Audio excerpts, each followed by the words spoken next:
por favor. Reverendo, que estará trazendo a mensagem hoje, o estudo para a gente, amém? Deus abençoe. É o penúltimo, hein? Explica de Terminou Atos dos Apóstolos, gente, isso é uma vitória pra gente, né? Isso é um espírito de conclusão, né? Começamos e vamos terminar Atos. Nas últimas 3 semanas eu tenho dado uma acelerada aí para chegar junto, mas a gente tem conseguido. Estamos em Atos dos Apóstolos, capítulo 19. Mas antes disso eu queria falar um negócio muito legal para você. Muito legal não, é uma coisa triste, mas que eu tirei um fundamento bem legal. Eu estava hoje lendo um site de notícias e eu vi que lá nos Estados Unidos, criminosos de ordem sexual, maníacos sexuais que abusavam de crianças, eles têm como se fosse um lugar para eles viver de qualquer maneira. O governo ele dá um dinheiro para esses caras que saem da cadeia, às vezes muito velhos, porque pegam penas duríssimas, né? E o governo tem que sustentar eles durante todo o resto da vida, né? Com um dinheiro muito michuruca. E eles vão para esses guetos, eles vão para esses lugares, esses cantos, né? E vivem da maneira pior possível, né? Vivem em barraca, e é um lugar extremamente bagunçado. E foram fazer uma entrevista com eles, e entrevistando eles, o rapaz falou: mas a gente não consegue arrumar emprego, a gente vive desse jeito porque não consegue, a gente não consegue mais arrumar emprego. E o repórter brasileiro: mas como assim vocês não conseguem emprego? Vocês saem às vezes com 40, 50 anos da cadeia, né? É possível ainda arrumar emprego, há mercado de trabalho. Ele: não há. Na nossa identidade vem escrito maníaco sexual. Eles ficam com aquele estigma, carregam o pecado, o erro deles para o resto da vida. É impossível, de qualquer maneira, eles restabelecerem a vida deles, porque eles carregam o estigma deles para o resto da vida. Eles carregam o pecado deles para o resto da vida. Por mais que eles se regenerem, por mais que ele vire um novo homem, por mais que as concepções dele mudem, por mais que o problema dele seja sanado, ele continua carregando para o resto da vida dele aquele estigma. E eu pensando sobre isso, Deus falou muitas coisas comigo. Dentre elas que o nosso escrito de dívida, o nosso estigma, aquilo que a gente carregava, foi cancelado, não é exposto. Isso não ser exposto nos possibilita ordenar a nossa existência para uma nova vida, uma vida diferente daquela que a gente vivia antes.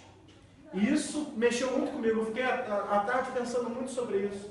E eu queria também que vocês, antes da gente começar aqui, ouvindo essa palavra que a gente vai ter, a gente vai fazer da maneira mais rápida, mas menos apressada possível, que você pensasse sobre isso, que você pensasse um pouquinho sobre a sua vida.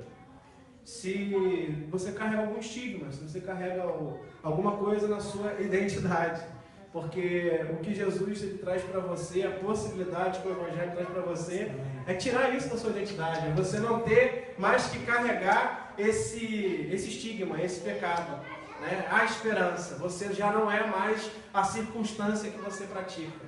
Né? No Evangelho, hoje nós somos feitos e vamos sendo feitos à imagem do Filho de Deus. Amém? Amém. Então, Pai, obrigado por essa palavra, obrigado por tudo que o Senhor tem ministrado no nosso coração.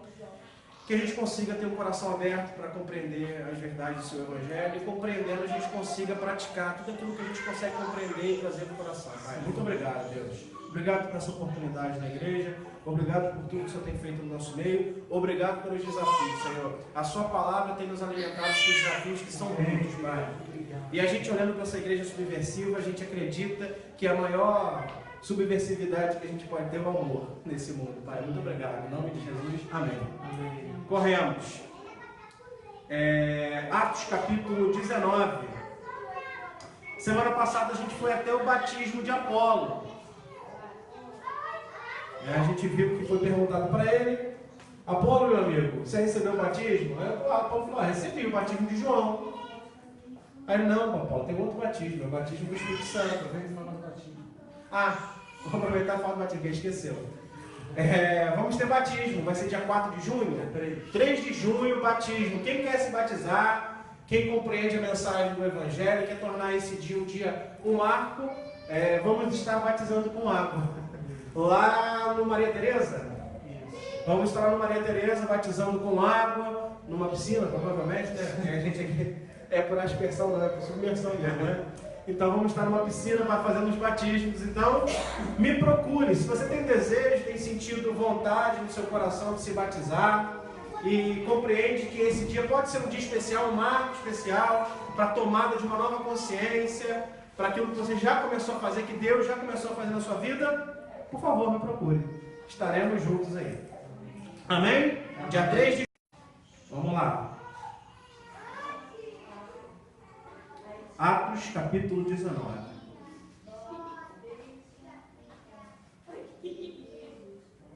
O meu vocês vão ficar no 20. Não, vamos lá. Acontecendo o que aconteceu antes, se você quiser saber o que aconteceu antes, você pode ler, não tem pecado não. Cumprindo essas coisas, Paulo propôs no seu espírito, ele decidiu internamente ir até Jerusalém, passando pela Macedônia e pela Caia. Porque dizia, depois de haver estado ali, me é necessário ver também Roma, estou a caminho, né? E enviando a Macedônia 2 dos que lhe auxiliavam, que se chamavam Timóteo e Erasto, ficou ele por algum tempo na Ásia. Por esse tempo, houve um não pequeno numeroso do caminho, o pessoal que confessava Cristo como Redentor da humanidade. Porque certo ourives, por nome Demétrio, que fazia da prata miniaturas do templo, confeccionava um artesanato de prata, o templo da deusa Diana, dos Éfesos, proporcionava não pequeno negócio, ou seja, ganhava muito dinheiro. O cara ganhava muito dinheiro fabricando pequenas estátuas do templo de Diana, os quais ele juntou bem como os oficiais de obras semelhantes, ou seja, reuniu o sindicato, né, e disse, senhores, vós bem sabeis que dessa indústria vem a nossa prosperidade, a gente está ganhando dinheiro, está rolando dinheiro nesse esquema aqui. Tem um bom esquema de fazer com a prata o templozinho da deusa Diana. Daí que vem o nosso sustento, daí que vem o nosso dinheiro, daí que vem a nossa prosperidade. E vocês estão vendo e ouvindo que não é só em Éfeso, mas em quase toda a Ásia, este tal de Paulo tem persuadido e desviado muita gente, dizendo não serem os deuses feitos por mãos humanas, deuses. E não somente, há perigo de que esta nossa profissão caia em descrédito, porque era um amuleto. A gente está falando não simplesmente de um cara que vendia, mas vendia como um amuleto, sabe? Água de Israel, água do Rio Jordão, toalha de não sei o quê. Ele vendia também aqui um brinquedinho de prata, né? Do templo de Diana. E aí isso também era como se fosse um amuleto. Ele era um homem especial porque ele fabricava alguns amuletos do templo de Diana. Ok? Estás vendo e ouvindo que não é só em Éfeso, mas em toda a Ásia.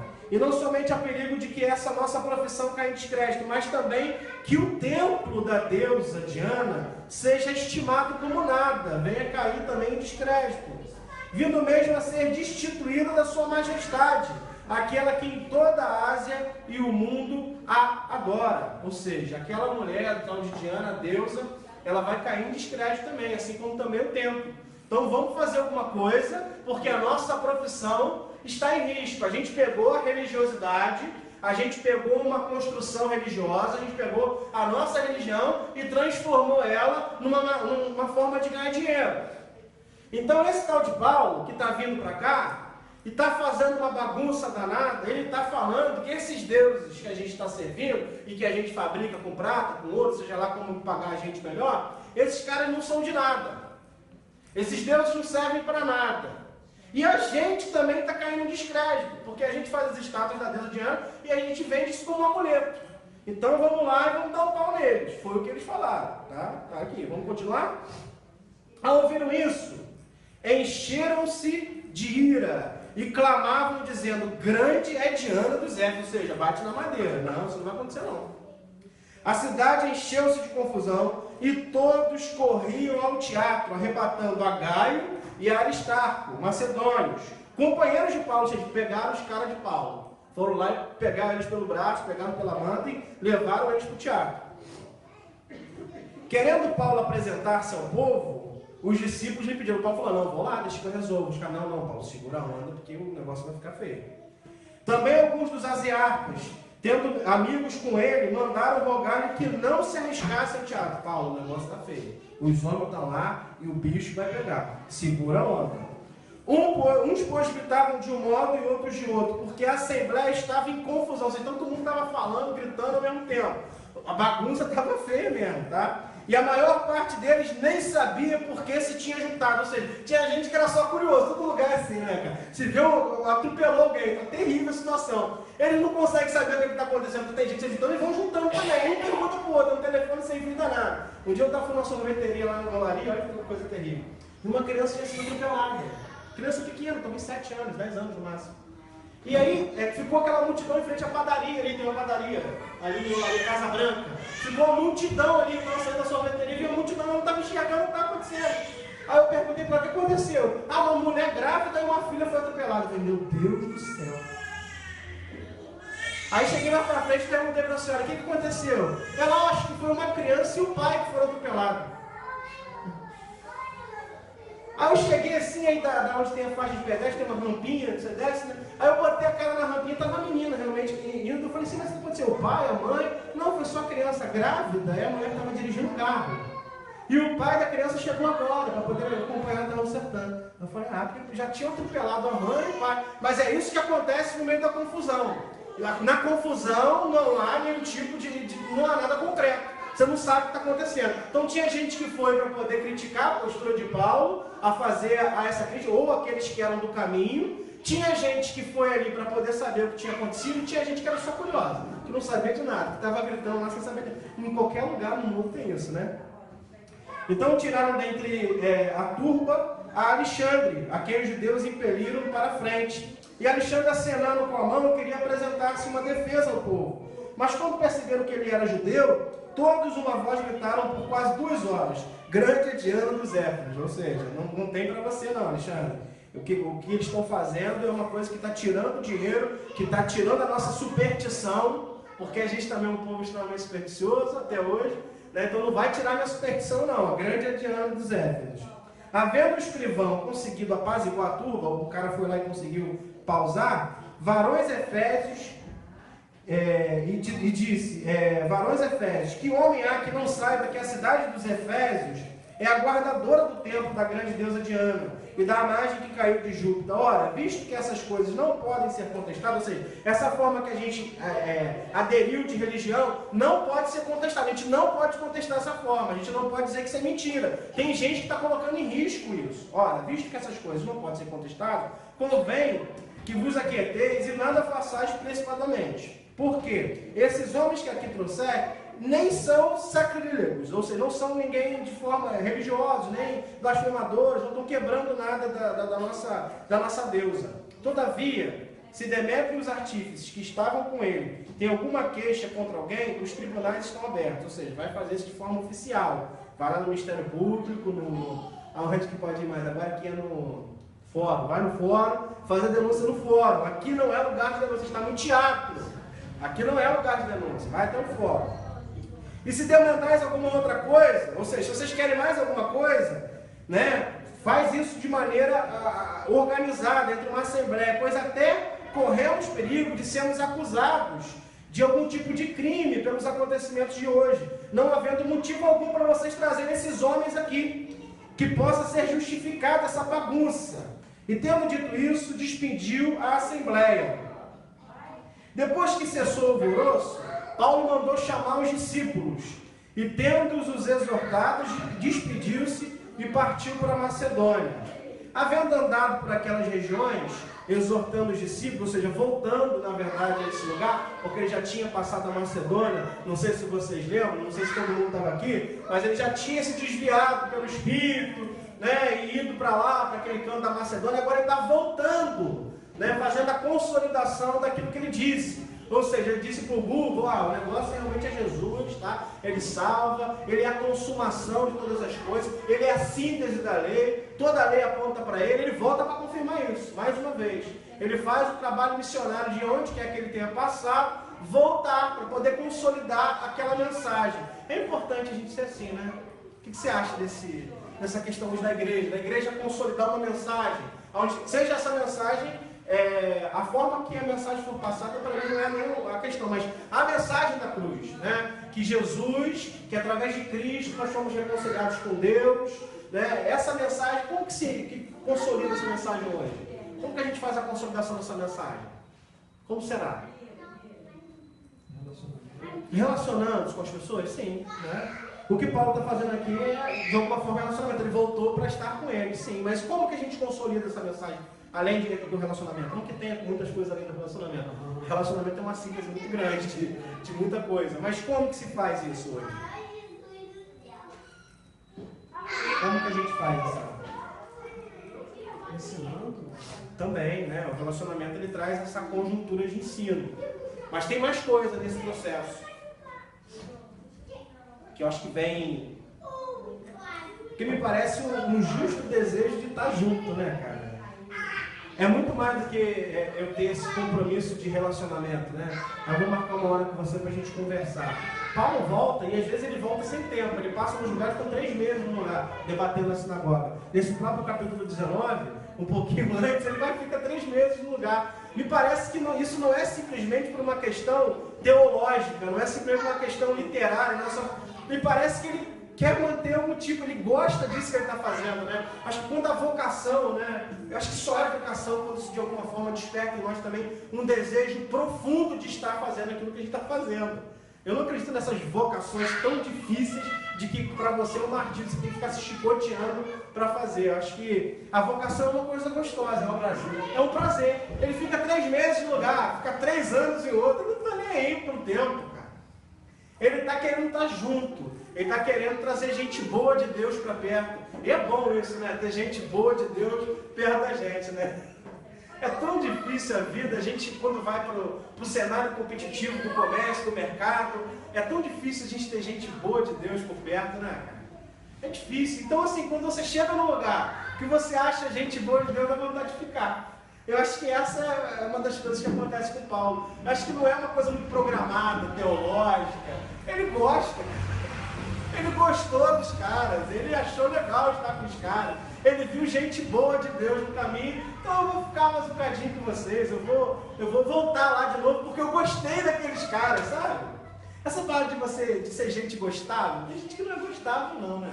Mas Paulo ele achou gente gostável aqui, né, na Macedônia. Isso é muito bom, né, cara? Você ir para lugares legais, onde você ri, você se diverte, você fica feliz e ao mesmo tempo você participa da sua vocação, você está dentro daquilo ali, sabe? É muito maneiro, cara. Depois de passar ali 3 meses, ou seja, ele gostou. Na igreja sem esse cuidado, mano. Isso. Se a gente ficar no espaço de culto, às vezes ele não traz muito esse... Por isso que a gente tem que estar mais na igreja. Precisa estar mais na igreja para trocar ideia, para comer igual no domingo que a gente fez. Porque nesse ajuntamento pós-culto, que a gente troca ideia, que a gente fala da vida, que a gente... às vezes na liturgia a gente não consegue. Por isso que Paulo ele faz esse discurso nas sinagogas, né? E eu acho que depois disso, porque ele não fica fazendo isso o dia inteiro, né? É impossível a gente ficar fazendo isso o dia inteiro. Cansa, por mais que a vocação dele seja essa vocação, né? De fazer uma síntese muito bonita daquilo que foi Cristo manifesto, né? Pelo tempo, manifesto na lei. Ele faz essa síntese de uma forma muito bonita. Eu acho que não dá para ficar fazendo isso o dia inteiro, né? Então quando você fica 3 meses no lugar é porque tem coisa boa ali, sabe? Tem gente boa ali. E isso o prazer de estar junto é muito legal, né, cara? Acompanhou Sópater de Bereia, ou seja, um cara que ele fez, lembra de Bereia que a gente está falando? Que lá tinha os caras mais enguiçados? E Bereia não é qualquer coisa que descia não, trazia óleo de Israel, não queria saber. Eles confirmavam nas escrituras. O pessoal de Bereia era outro tipo de gente, né? Tem todo tipo de gente na vida, mas de Bereia eram os caras diferentes. E ele foi evoluindo, porque depois levou ele lá para o Areópago, né? Ele vai passando, parece que ele vai passando de fase, igual no videogame, né? Ele vai para um povozinho que só passa o cerol nele sem dar desculpa nenhuma. Não quero ouvir, sai fora. Aí ele vai para o Tiberéia, os Tiberéia já conferiram. Aí ele vai para o Areópago, porque ali tinha síntese filosófica, os caras que eram a nata da nata do conhecimento. Então Deus vai dando progressivamente mais dificuldade para Paulo. E de vez em quando Deus dá uns alívios para ele também, porque ninguém merece ficar no céu o tempo todo, né? Então Deus dá um descanso para ele também. né? Então esse filho que era de Beré, esse discípulo que era um homem, provavelmente gente boa de Deus também, né? Que era como o de Tessalônica, né? Ele acompanhou Paulo nesse processo. Aí ele vai falar que mais um acompanhou ele, Aristarco, e segundo Gaio de Derbe, e Timóteo, os da Ásia, e Tíquico, e Trófimo. Só gente com nome bonito para fazer apelido, né? Pra bullying é uma beleza, né? Trófimo, esse é bom. Tíquico, vamos lá. Esses, porém, foram adiante, foram na frente. E nos esperavam em Troade. Nos esperavam quem? O narrador do texto. Provavelmente Lucas estava junto com Paulo nesse processo. Eles, porém, foram adiante, esperavam em Troade. E nós, depois dos dias dos pães asmos, navegamos de Filipe. E em 5 dias fomos ter com eles em Troade, onde nos detivemos 7 dias. Aí tem aqui um caso que é bem legal de a gente falar também. Eu fiz uma síntese pequena dele, mas é bom de falar. No primeiro dia da semana, tendo nos reunido a fim de partir o pão, Paulo, que havia de sair no dia seguinte, ou seja, ele estava programado para que ele fizesse algum outro caminho, falava com eles e prolongou seu discurso até meia-noite. Aqui, se a gente fizer isso, vocês vão embora. Ele deu uma esticadinha, ele começou o culto lá para as 6h30, terminou meia-noite. O Hugo falou que já pregou 6 horas. Ora, havia muitas luzes no cenáculo onde estavam reunidos. E certo jovem, por nome Eutico, esse nome tem um sentido, né, gente? É porque tudo tem sentido, né? Eutico significa feliz, alegre, um homem cheio de alegria. É uma palavra grega. Que estava sentado na janela, tomado de um sono profundo. Pô, Paulo vai falar até meia-noite. E não quer que ninguém dorme, me ajuda, né? Enquanto Paulo prolongava, o que o texto está dizendo é isso, ainda mais, meus irmãos, vencido pelo sono, o texto está falando isso, cara. Vencido pelo sono, caiu no 3º andar abaixo e foi levantado morto. Se fosse pentecostal, na pentecostal tinha caído e dado glória a Deus, né? O rapaz aqui morreu mesmo, tá? Tendo Paulo descido, ou seja, Paulo viu que o cara caiu e morreu do 3º andar, gente, não é brincadeira não. Tendo Paulo descido, debruçou-se sobre ele e abraçando disse, nós vos perturbeis, pois a sua alma está nele, não fique nervoso, porque a alma dele ainda está nele, tá? Fica tranquilo. E aí o que aconteceu? O que aconteceu, gente? Diz pra mim. Novamente. Partiu o pão. E comendo. Ainda lhes falou por algum tempo. Até alvorada e assim partiu. Até alvorada. Ou seja, ele deu uma escadinha maior no culto. Gente, culto demais mata. Mata, gente. Alguma coisa se perdeu nesse processo aqui. Você está entendendo o que aconteceu? Paulo começou a falar umas 6 da tarde, sei lá, ele começou a ter louvor, tocou umas músicas bonitas, né? Tocou umas músicas boas, da Maris, essas coisas boas. Depois disso, o que aconteceu? Paulo tomou a palavra. Tomou a palavra, pegou o microfone, ninguém está de cabeça aí não, né? Então vou ter que ir lá ressuscitar. Tomou a palavra e começou a pregar. Se estendeu, o rapaz ficou com sono, bambeou na beirada da janela, devia estar tipo num camarote, né? Um camarotezinho sentado de frente, caiu lá embaixo do 3º andar, morreu. Paulo falou, gente, fica tranquilo, vou lá. Aí foi lá, ressuscitou o menino e continuou pregando até de manhã cedo, até umas 6 horas da manhã. Maneiro, vamos tocar o barco. Mas isso é importante a gente falar, que esse ímpeto de Paulo ele é notado desde quando ele é chamado. Gente, que homem de fato extremamente comprometido com a sua vocação. Ele vai para a sinagoga, põe na sinagoga, volta para a sinagoga não quer ele, vai para outro, vai para o lado da sinagoga, para a casa de um cara, prega do lado da casa do cara por tanto tempo, o nego expulsa ele vai para outro. Ele não cansa, é um homem incansável. É incansável com a sua vocação. E encontra gente boa de Deus para poder dar uma tranquilizada, para ficar feliz. Depois a gente vê as cartas dele, tem algumas cartas dele que estão um pouco amarguradas, né? Que estão um pouco chateado, que ele está passando frio, que ele está passando necessidade, que ele já foi açoitado, que ele está ameaçado de morte, que a cabeça dele... Porque é legal quando a gente lê Atos, a gente vê um Paulo muito diferente das suas cartas, né? Muito diferente, é um cara que mostra uma personalidade um pouco diferente. Mas é por quê? Porque é um homem que levou muito a sério a sua vocação desde o início. e por levar muito a sério, dedicou muito tempo a essa vocação, dedicou muito esforço a essa vocação. E eu acho que isso é um dos motivos pela qual ele teve tanto êxito, porque ele realmente foi um cara focado naquilo que ele gostaria de fazer. Eu não sei se eu consigo ser assim, não. Eu sou o tipo do cara que eu estou indo assim, passo a mão e chegou. Então lá. Paulo decide ir a pé, até Açores, né? Aqui é perigoso. Nós, porém, tomando a dianteira e embarcando, navegamos para Açores, onde devíamos receber a Paulo, porque ele, havendo de ir por terra, assim o ordenaram, ou seja, ó, vai pelo mar que eu vou por terra. E logo que nos alcançou em Açores, recebemos a bordo e fomos para Mitilene. Não sei se tem outro nome aí na sua tradução. E navegando dali, chegamos no dia imediato, de fronte a Quios. No outro, aportamos a Samos. E tendo-nos demorado em Trópio, é o mesmo bullying, tá? O nome da cidade também. No dia seguinte a Mileto, porque Paulo havia determinado passar ao largo de Éfeso, ou seja, estava querendo tomar distância, para não se demorar na Ásia.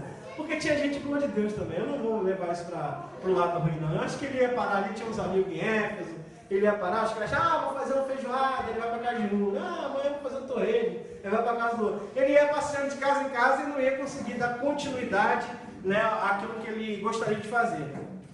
Pois se apressava para estar em Jerusalém no dia de Pentecostes. Por quê? Estava fazendo aniversário, né, do capítulo de Atos, em que acontece o quê? O que acontece no Pentecostes, gente? Então havia de se comemorar alguma coisa ali, né? Além da festa tradicional judaica, né? Isso. De Mileto mandou a Éfeso chamar os anciões da igreja, e tendo eles chegado, disseram-lhes: vós bem sabeis de que modo me tenho portado entre vós sempre, desde o primeiro dia em que eu entrei na Ásia, servindo ao Senhor com toda humildade e com lágrimas e provocações que pelas ciladas dos judeus me sobrevieram, ou seja, me fizeram mal, cara. Os judeus me pegaram e me castigaram. Vocês estão sabendo que eu tenho sido humilde e os judeus têm me dado couro onde quer que eu vou, eles me perseguem, eles me passam o cerol. Então, assim, vocês estão sabendo disso. Como não me esquivei de vos anunciar coisa alguma que seja útil, ensinando-vos publicamente e de casa em casa, ou seja, eu levei esse evangelho para onde quer que eu ia, testificando tanto a judeus como a gregos, o arrependimento para com Deus e a fé em nosso Senhor Jesus. Agora eis que eu, constrangido no meu espírito, vou até Jerusalém, não sabendo o que ali ocorrerá. A gente sabe, quem leu sabe. Senão que o Espírito me testifica de cidade em cidade, ou seja, eu estou sabendo do pão dia de cada dia, eu não estou sabendo de nada muito além. Eu não tenho uma revelação para além disso aqui. Eu estou sabendo o que está acontecendo cada dia, eu estou vivendo cada dia. Eu estou nesse dia. Eu não estou nesse dia pensando no amanhã, eu não estou tendo nenhum spoiler da minha caminhada. Eu estou vivendo cada dia como um único dia. Eu estou seguindo o meu ministério, a minha vocação, um dia de cada vez. Isso também, quando eu lia no domingo, me revirou um bocado. Esse discurso de Paulo, de viver um dia de cada vez, de saber o que vai acontecer na cidade. Isso é importante para a gente, né? Na nossa caminhada, na nossa vocação, né? Tem esse sentimento de basta cada dia o seu próprio mal, vamos saber do mal de hoje, e o de amanhã. Vamos saber de uma coisa de cada vez. Às vezes a ignorância é uma dádiva maravilhosa para algumas coisas. Mas em nada tenho a minha vida como preciosa em mim, ou seja, não é porque eu estou me preservando. Contanto que eu complete a minha carreira e o meu ministério que eu recebi de Jesus para dar testemunho do Evangelho da graça de Deus.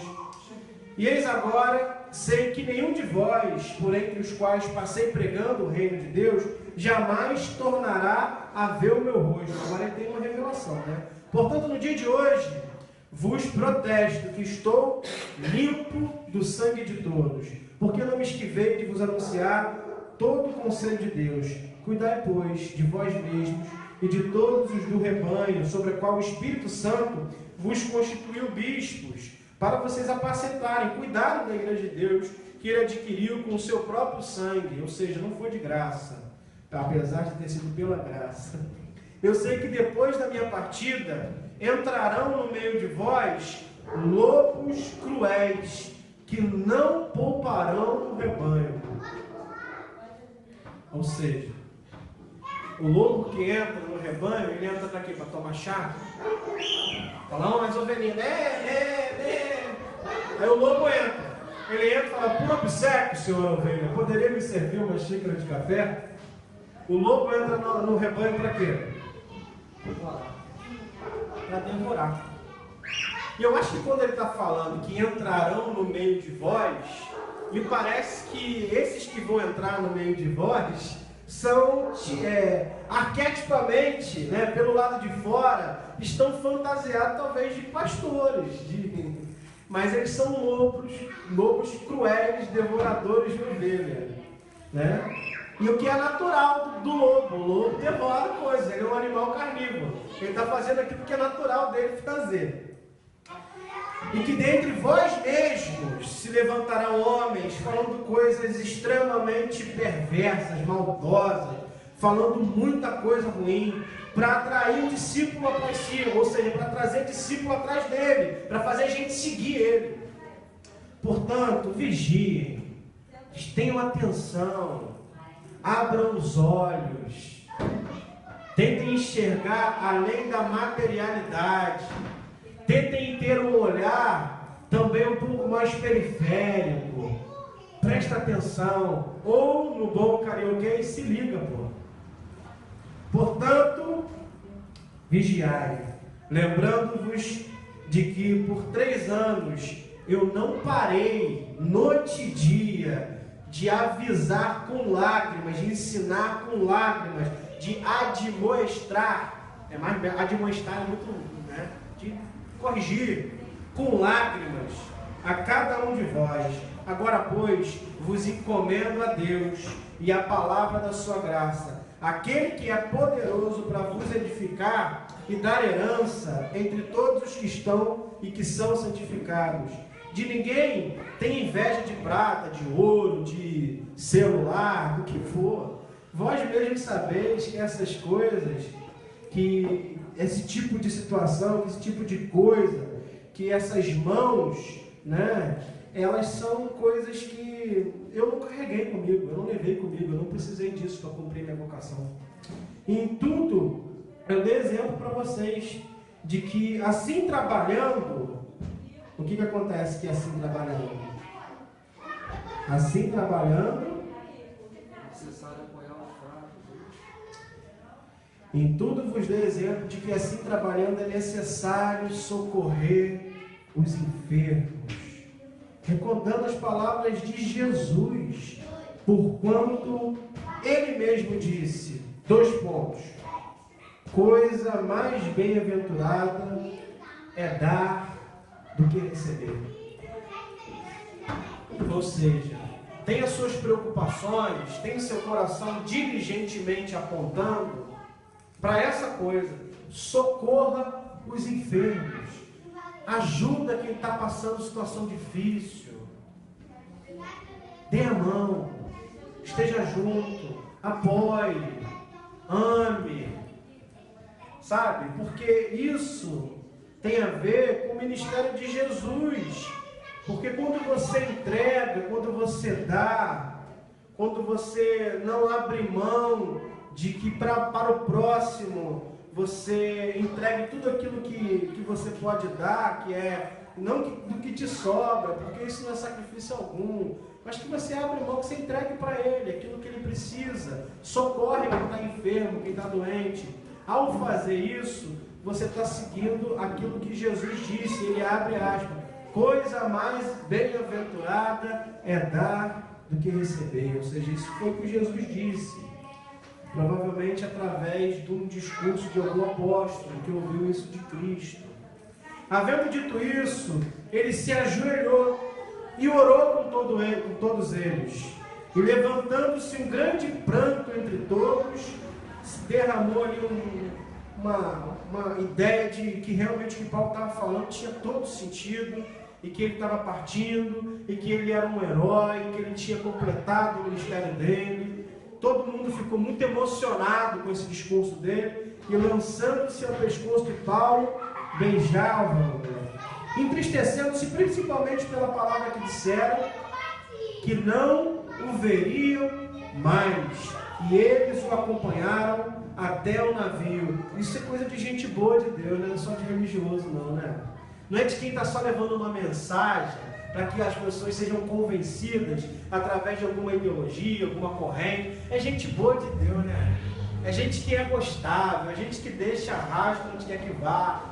É gente que realmente amou profundamente e também foi amado profundamente. A gente está falando do ministério de um homem que se doou muito tempo para o Evangelho, que doou todo o tempo que tinha, diz que todo o discurso que fez foi a favor do amor e da graça de Cristo. E é um homem que não estava carregando aqui nenhum tipo de arrependimento, que não estava carregando nenhuma materialidade, que não estava carregando nenhuma herança no bolso. É um homem que estava feliz com aquilo que ele era. Estava feliz. A tristeza dele, o pranto dele é que estava chegando o fim. Sabe aquele episódio de Acapulco do Chaves? Que dá aquela musiquinha triste pra caramba. Que vai todo mundo indo embora triste, dando boa noite, sabe? Aquela música Boa Noite Vizinhança. Eu acho que está acontecendo nesse contexto aqui. Um Boa Noite Vizinhança, sabe? Um até logo, um até daqui a pouco. E Paulo ruma para Jerusalém. E assim aconteceu que, separando-nos deles, navegamos e correndo em direitura, chegamos a Cós. E no dia seguinte, a Rhodes, e dali para Pátara, achando o navio que seguia para Fenícia, ou seja, vou pegando um Uber, carona, foram indo, né? Partimos, a gente tem que ir. Ele está indo e vai pegar umas caronas. E quando avistamos Chipre, que é uma ilhazinha pequenininha ali, deixando à esquerda, navegamos para a Síria e chegamos a Tiro, pois o navio havia de ser descarregado ali, ou seja, ali acaba a nossa carona. Havendo achado os discípulos, demoramos-nos ali pelo menos 7 dias, e eles pelo Espírito diziam a Paulo que não subisse a Jerusalém. Depois de passarmos ali aqueles dias, saímos e seguimos a nossa viagem, acompanhando-nos todos com suas mulheres e filhos, até fora da cidade. E postos de joelhos na praia, oramos, fizeram ali um luau, oraram, foi bom. Aproveitaram a praia. Poderia ter ido para Jerusalém para fazer isso, mas eles fizeram ali na praia, né? O lugar estava bonito, acho que a água estava boa, a areia estava fofinha, era bom. Vamos orar aqui na praia. Então eles se ajoelharam ali na praia mesmo e oraram. E despedindo-se uns aos outros, embarcamos e eles voltaram para casa. Concluída a nossa viagem de Tiro, chegamos a Ptolomaida. E havendo saudado os irmãos, passamos um dia com eles. Partindo no dia seguinte, fomos a Cesareia, também no litoral, entrando em casa de Filipe, o evangelista, que era um dos 7. Ficamos com ele. Tinha este 4 filhas virgens que profetizavam, demorando-nos ali por muitos dias. Desceu da Judéia um profeta, de nome Ágabo, e vindo ter conosco, tomou a cinta de Paulo, e ligando os seus próprios pés e mãos, disse: isto diz o Espírito Santo. Assim os judeus ligarão em Jerusalém o homem a quem pertence essa cinta, e o entregarão nas mãos dos gentios. Quando ouvimos isso, rogamos, tanto nós como daquele lugar, que não subisse a Jerusalém. Ou seja, estava aqui um profeta no Paulo, ó, vai ficar puxado, o bicho vai pegar, os homens estão lá. Jerusalém não, Paulo, segura a onda. Jerusalém não dá, está perigoso, o povo está perseguindo. Você tem a perseguição ali dos próprios judeus, tem a perseguição dos gentios que não creram. Então dá uma segurada, Paulo, vamos ficar por aqui mesmo, tá tranquilo, praia, sol, a gente fica por aqui mesmo, dá uma segurada. Então Paulo respondeu: o que vocês estão fazendo, chorando e magoando meu coração? Porque eu estou pronto, não só a ser ligado, mas ainda a morrer em Jerusalém pelo nome de Jesus. E como não se... porque a profecia é feita para não ser cumprida, tá, gente? Você acha que toda profecia tem que ser cumprida? Pelo amor de Deus. Alguém vem aqui profetizar para você, você vai atravessar a rua, você vai morrer. Você vai atravessar a rua, querido? A profecia, um monte de profecia é feita para não ser cumprida. Quando Deus fala assim, olha, se vocês não se voltarem para mim e continuarem adorando outros deuses, isso acontece lá no livro de Isaías, Jeremias. Se vocês não se voltarem para mim e continuarem adorando outros deuses, eu vou fazer da sua cidade uma devastação. Eu vou transformar o seu povo e as suas casas num monturo, num monte de lixo. Está lá. Você acha que essa profecia foi feita para ser cumprida? Obviamente que não, gente. Era só eles se voltarem para Deus que nada disso ia acontecer. Então, várias profecias são feitas para não ser cumpridas, tá? O que Paulo está dizendo agora? Falou, olha, gente, eu vou para Jerusalém de qualquer maneira. E eu não estou só preparado para isso, eu estou preparado inclusive para morrer. Eu estou preparado para chegar lá e o povo não ir com a minha cara. Eu estou preparado para chegar lá e não me receberem bem. Não vai ter bola, não vai ter bolo. Eu estou preparado para chegar lá e pegar a pior das condições possíveis. E mesmo assim eu vou, tá? Vocês estão me magoando falando essas coisas. Vocês estão me desanimando. Vocês estão me trazendo pesar. Mais pela saudade que eu vou sentir de vocês. Então para de fazer isso. Porque eu estou pronto, não só para ser ligado, mas ainda para morrer em Jerusalém pelo nome do Senhor Jesus. E como se não deixasse persuadir, dissemos, faça-se a vontade do Senhor. E ficamos quietos. Depois desse dia, o clima não estava bom, né, gente? Imagina. Paulo querendo ir, o povo achando que ele ia morrer. Os amigos dele falaram, não, Paulo, vai não. Paulo, não, eu vou. Vai não, Paulo, não, eu vou. Aí eles falaram, olha, gente, vai acontecer o pior com você, Paulo. Paulo, não tem problema não, se acontecer, eu estou preparado para acontecer. E o clima fica pesado, né? Você acha que o clima fica bom? O cara com esse respirando, suspirando morte novamente, né? Os amigos dizendo, não faz isso não, segura a onda, não vai não. Então o clima devia estar pesado. Depois desses dias, havendo feito os preparativos, nós fomos e subimos a Jerusalém. E foram também conosco alguns discípulos de Cesareia, levando consigo um certo Nason, Cipro, discípulo antigo, com quem nós havíamos de nos hospedar. Pega uma água para mim, por favor. E chegando nós a Jerusalém, os irmãos nos receberam alegremente. No dia seguinte, Paulo foi em nossa companhia ter com Tiago, e compareceram todos os anciãos. E havendo-os saudado, contou-lhes por uma das coisas que por seu ministério Deus fizeram, ou seja, teve testemunhos ali, né? Paulo começou a ter seu coração alegrado, né? Ouvindo eles isto, glorificaram a Deus e disseram, bem assistido, vocês assistiram bem. Quantos milhares há entre os judeus que têm crido?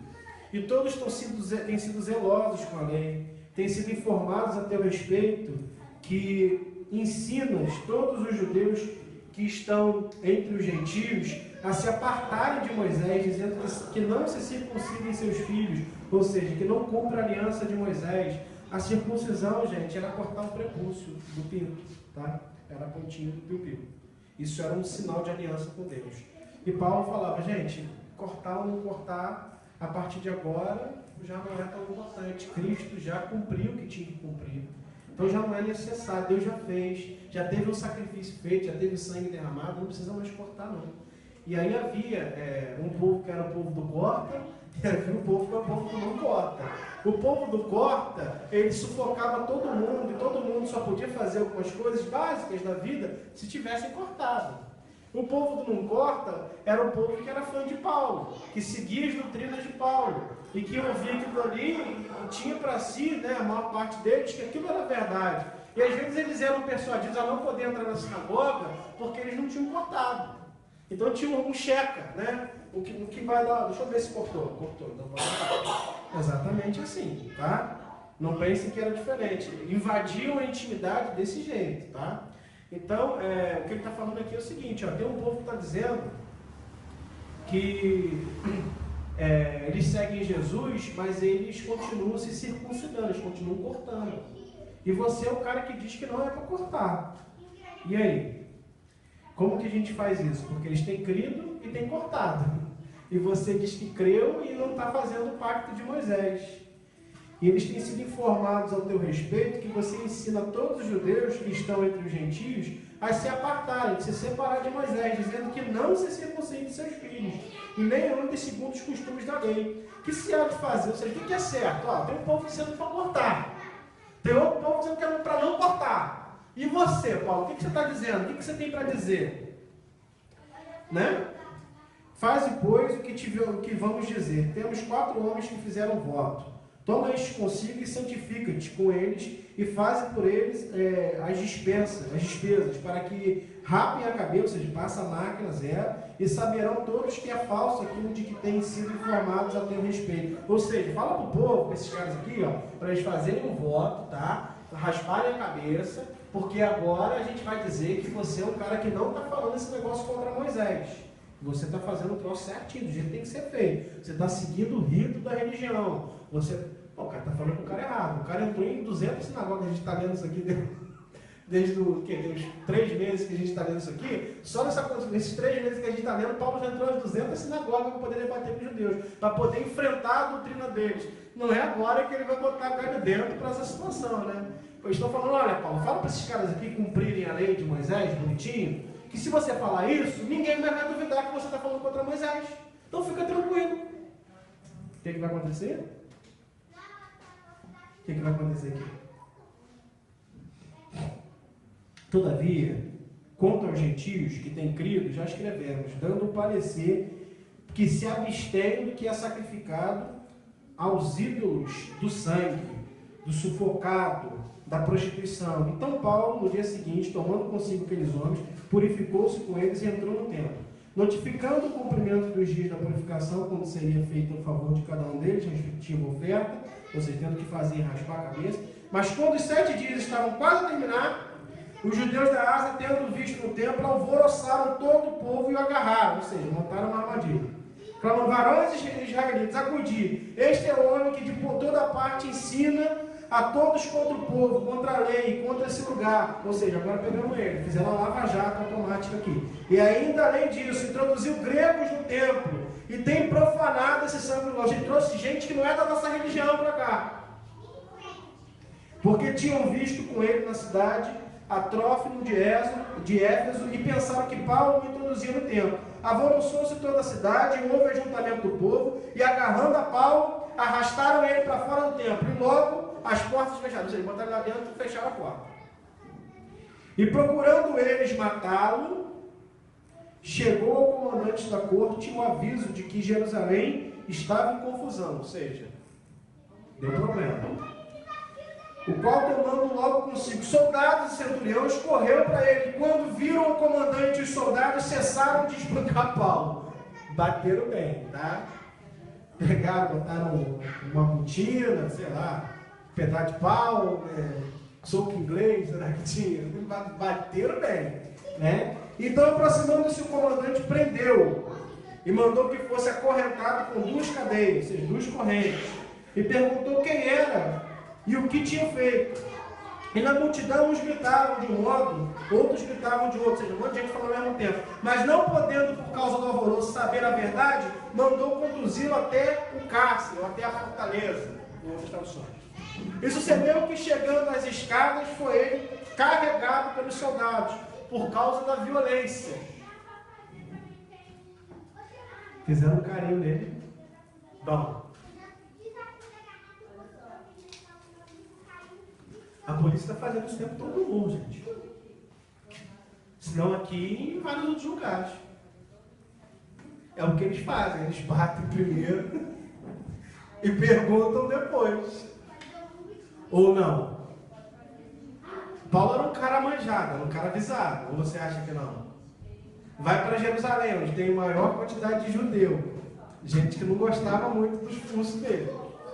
Devia ter um cartaz com a cara de Paulo em cada poste de Jerusalém. O povo está falando, Paulo, não vai não, cara. E o Paulo fala, não, eu vou para ficar tranquilo. Não vai não, Paulo, bobeira. Vem um profeta para dizer, não, Paulo, não vai, cara. Não vai não, porque vai dar ruim. Faz todo um esquema, pega um cinto. Paulo fala, não, eu não vou não. Claro que eu vou, gente, porra.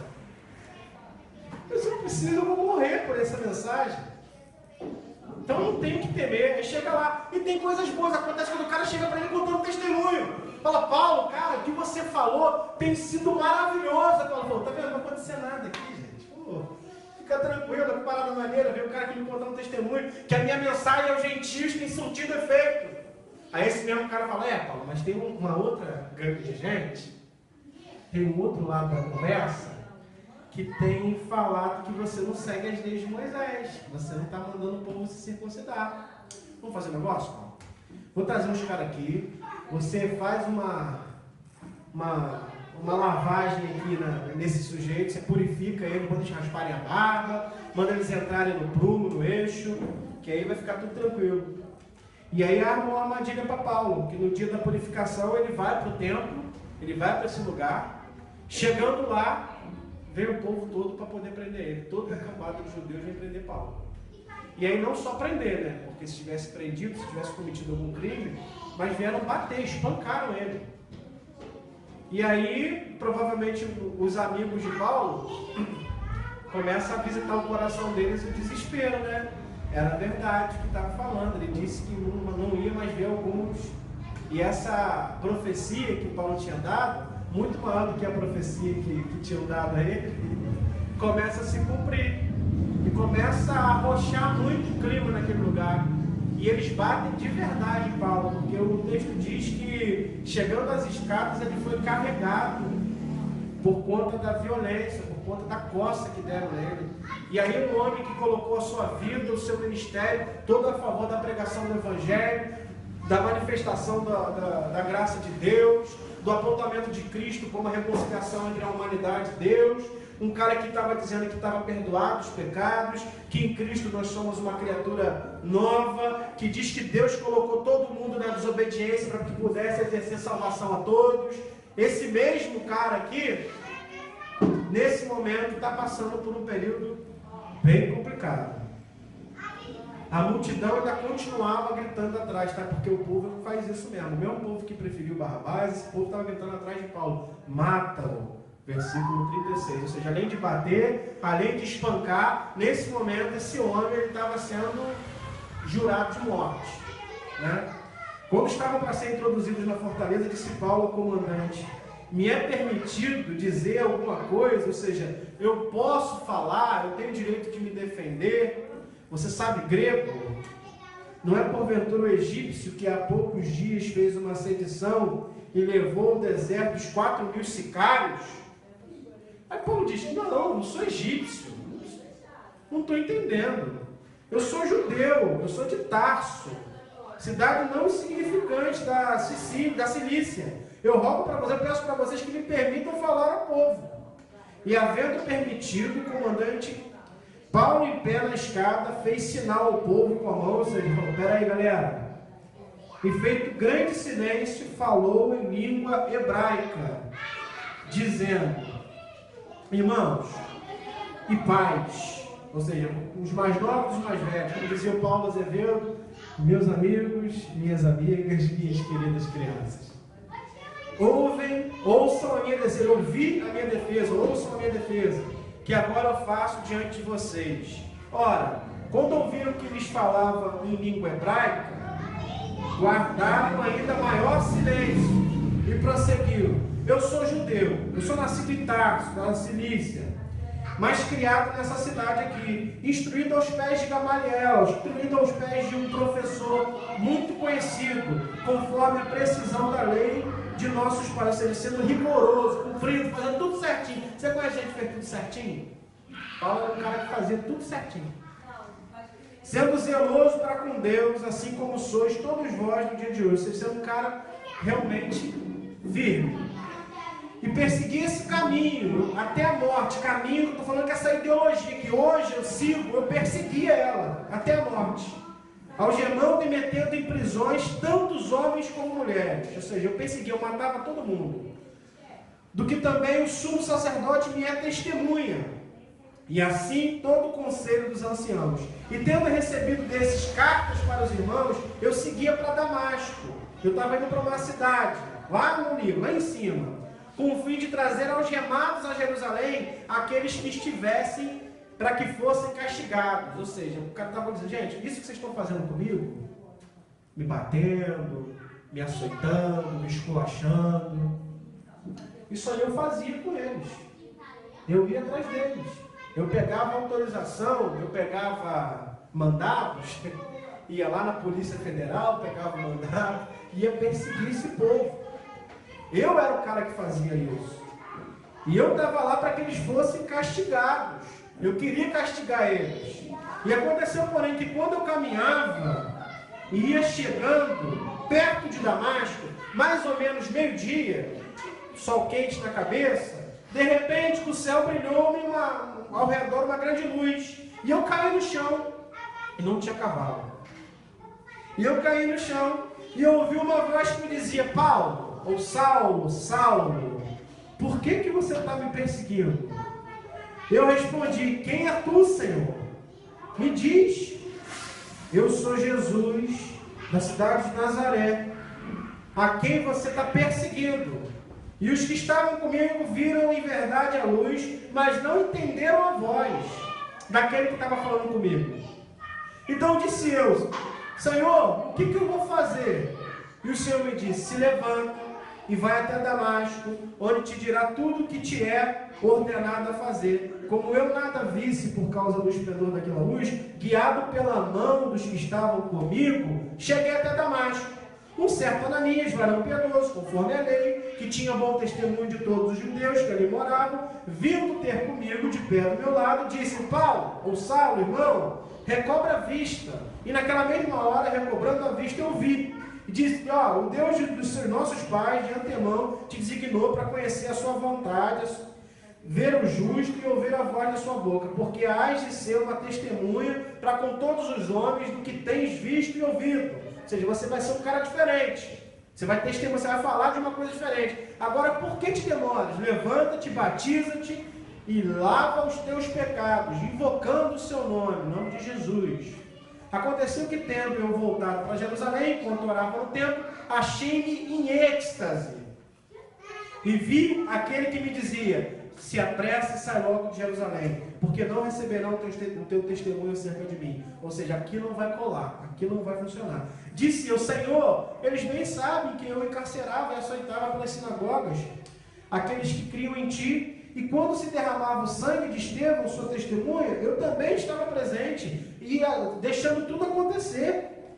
Disse-lhes: vai, porque eu te enviei para longe aos gentios. Ou seja, esse povo aí, não vai adiantar falar com eles. Esse povo é povo difícil. Esse povo... Mas, Senhor, eles viram que eu perseguia, agora eu estou do lado deles. Por que eles não vão acreditar em mim? Sai, vai para os gentios. É mais fácil falar com descrente. É mais fácil convencer o nada absoluto. É mais fácil tratar com gente que não tem conexão nenhuma com a crença, do que lidar com o religioso, do que lidar com o fanático. Fanático é ruim demais, né? Ora, escutavam até essa palavra, mas então levantaram a voz dizendo: tira do mundo tal homem, porque não convém que viva. Ou seja, o povo estava ouvindo até essa hora, né? Ouviu isso: não, mata esse cara, não convém, não serve. Bandido bom é bandido onde? Essas traduções que eu estou fazendo aqui, elas são extremamente pertinentes à situação que é.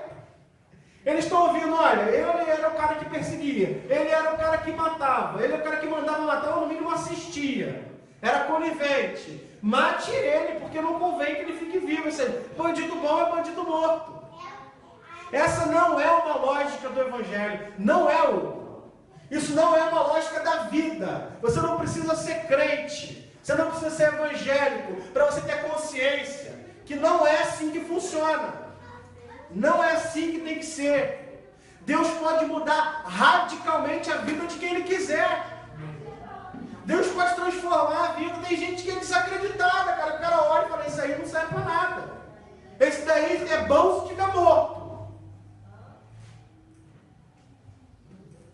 Gritando eles e arrojando de si as capas e lançando o pó para o alto. Eles estavam fazendo até uma baguncinha. O comandante mandou que levassem Paulo para dentro da fortaleza. Ou seja, bota esse cara para dentro. Ordenando que fosse interrogado. Só um minuto. Desculpa, gente, porque como ele está com a bateria acabando, ele dá um aviso aqui e sai da caixa. O comandante mandou que levasse Paulo para dentro da fortaleza, ordenando que fosse interrogado debaixo de açoite. Ou seja, pergunta o que ele tem para dizer, mas vai batendo enquanto isso. Está acontecendo isso até hoje, tá, gente? Tem gente que está sendo morta ainda por defender valores, defender outras questões. A gente viu uma moça sendo morta há pouco tempo lá no Rio de Janeiro. O carro dela foi alvejado e agora já estão fazendo contato entre a morte dela e a situação de milicianos. E ela era uma das pessoas que era de uma CPI, que é uma CPI muito importante de lá. Eu acho que ela era relatora dessa CPI, inclusive, né? Uma CPI que o Marcelo Freixo abriu, que fala sobre as milícias no Rio, se não me engano. E esse poder paralelo que a polícia utiliza. E aí, essa mulher foi morta, cara. Alvejaram o carro dela, tiraram o carro dela. Né? Não deram nem oportunidade de defesa. E tinha um homem motorista naquele carro que não tinha nada a ver com isso.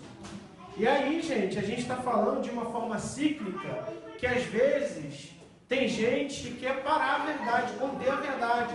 E se não consegue no discorrer, no debate, eles vão para matar. A gente está num país que tem gente que está disposto a matar para interromper a verdade. A gente está no mundo religioso, numa esfera, numa bolha social religiosa, que tem gente que manda matar também. E quando não mata fisicamente, com tiro, mata espiritualmente o sujeito, desanima ele para a vida. Eu ouvi de uma mulher essa semana, eu preciso falar isso, é só um minuto, eu vou encerrar. Eu ouvi de uma mulher essa semana, eu queria até que vocês orassem também sobre isso. Vamos encerrar na semana que vem, mas eu quero falar isso com vocês. Que ela foi chamada pelo líder da congregação dela. Eu tenho que falar isso porque a gente precisa, não é romper com isso, eu acredito que isso não está no coração de vocês, mas a gente precisa lutar pela verdade e a gente precisa ajudar essas pessoas, cara. Colocaram ela numa situação completamente difícil. Ela é uma mulher separada, ela é separada do marido porque ela foi traída pelo marido, sei lá o que aconteceu, foi uma coisa de traição do marido, o marido abandonou ela em casa com um filho pequeno, uma coisa terrível. E aí falaram que ela não podia ser líder de casal, porque ela não era casada. E o certo era ela voltar para o marido dela. E ela tinha que voltar para o marido dela que batia, espancava e traía ela. E aí ela falou, ou ela casar de novo, ou ela apressar o coração dela em relação a qualquer coisa que ela tivesse sentido ou não, para que ela tivesse um outro casamento para falir de novo. Porque a probabilidade de dar errado de novo, ou seja, colocam pessoas encruzilhadas em becos. A religião coloca a pessoa entre o inferno e o capeta, cara. A pessoa não tem para onde ir. Ela não tem para onde ir. O apóstolo Paulo está numa situação muito difícil, ele está tentando se explicar, ele está falando o que aconteceu com ele, está dando testemunho da vida dele, mas ninguém tem o mínimo interesse de ouvir. Ninguém quer saber o que essa mulher está passando, ninguém quer saber o que ela estava vivendo, ninguém quer saber do sofrimento dela. Só querem impedir talvez a vocação dela, porque religiosamente ela não está adequada ao conceito religioso de um grupo social. E a outra mulher ela foi morta, um monte de tiro, porque de alguma forma estava fazendo um relatório que incluía o nome de um monte de gente que está fazendo um monte de maldade para impedir que a justiça aconteça, ou para perverter a justiça. E o apóstolo Paulo não estava com disposição nenhuma de negociar algumas questões. Ele vem batendo de frente nas sinagogas o tempo todo, ele vem o tempo todo incomodando, ele vem o tempo todo Deus livrando ele descendo de prédio, ele sendo o espírito derrubando grade, e o cara sendo convencido pelo espírito da fé e da verdade, ele estava escapando. Chegou uma hora que não dá mais para escapar, que você vai de encontro para a morte, que você já não tem mais para onde ir. E o Evangelho traz para a gente o bálsamo de conseguir, de alguma forma, confortar aquele que está sofrendo terríveis dores. Mas se aqueles que deviam confortar, aqueles que estão sofrendo, que está doendo, colocam mais jugo, mais peso, mais dificuldade para a pessoa, a gente está virando um infrator do processo. apóstolo Paulo teve que se confessar sobre açoites. Não, até interroga, mas vão bater nele enquanto isso. É uma justiça que bate primeiro e pergunta depois. A gente está falando de um mundo muito distante do nosso ainda. A gente está falando de uma outra.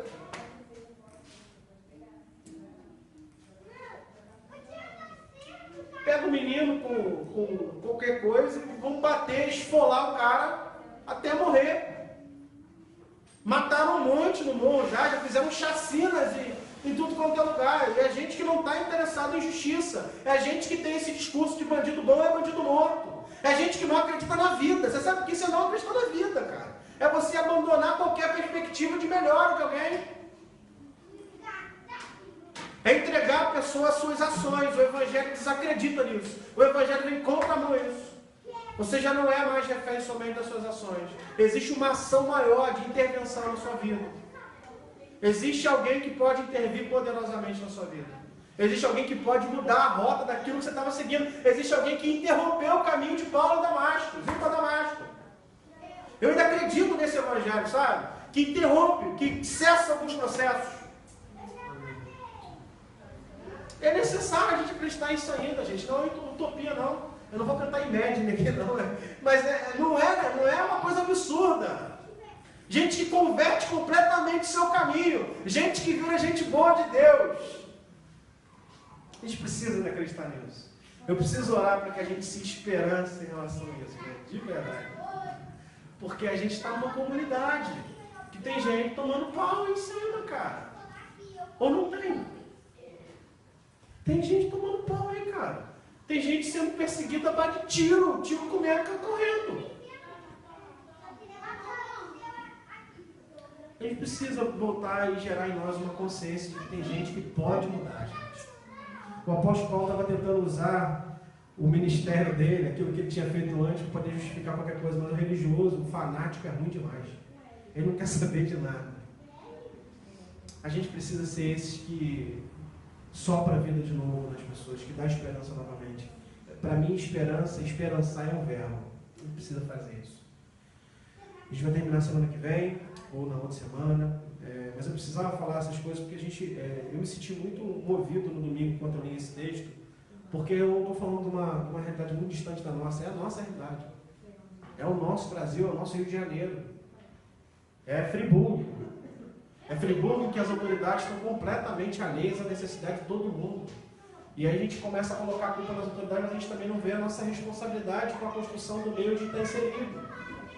E a gente vai de contravenção em contravenção até virar um criminoso existencial, porque a gente não para, não cessa de querer ter vantagem, de querer...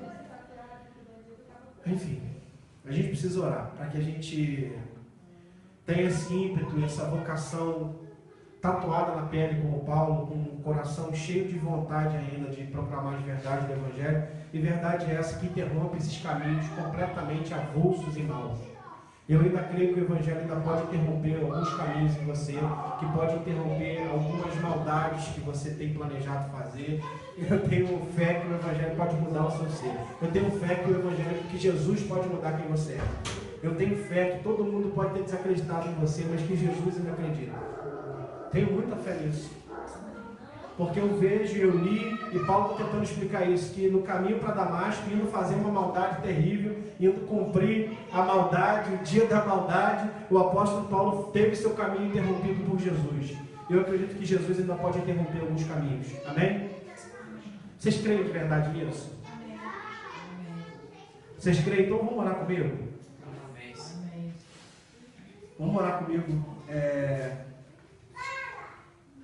Jesus, obrigado, porque nós temos oportunidade de, como igreja, mesmo que não na totalidade de todo mundo, fazer essa reflexão aqui, muito importante, e ver que os sistemas às vezes continuam os mesmos, Pai, e ver que as autoridades e a justiça continuam pervertida, Pai, que a maldade tem sido o caminho de alguns, Pai.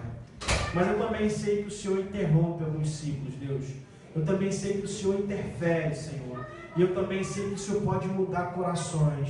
E eu também sei que o Senhor pode esperançar pessoas. E eu também sei que o Senhor pode dar perspectivas, horizontes, sonhos, Pai. E crendo nessa verdade, Pai, e e compreendendo a profundidade dela, onde a minha consciência não consegue alcançar, eu entrego os nossos caminhos como igreja para o Senhor, Deus.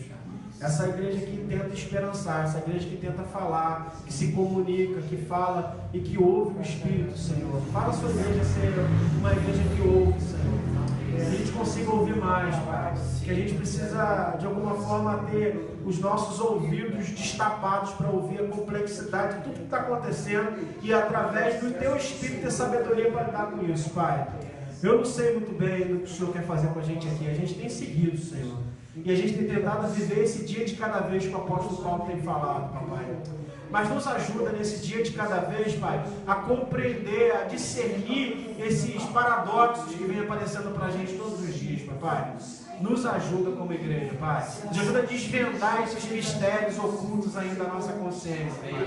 E nos ajuda a ter esse verbo esperançar no nosso caminhar, Senhor.